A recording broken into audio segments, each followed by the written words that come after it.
Praise lord. Today దేవుని వాగ్దానం చూద్దామా. రాబో కాలమందు మీకు నిరీక్షణ కలుగునట్లు అవి సమాధానకరమైన ఉద్దేశంలే కానీ హానికరమైనవి కావు. ఇదే యెహోవా వాక్కు.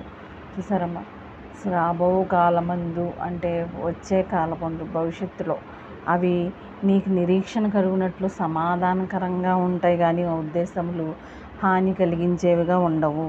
ఇదే యెహోవా వాక్కు. ఇర్మియా 29:11 మీతోనే మాట్లాడుతున్న దేవుడు.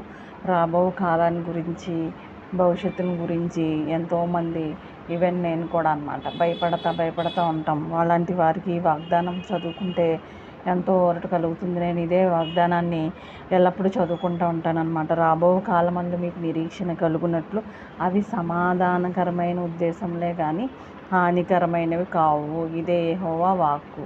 Praise Lord. మరి అలాగే ఈ వాక్యం ఎంత క్లియర్గా ఉందంటే, రాబో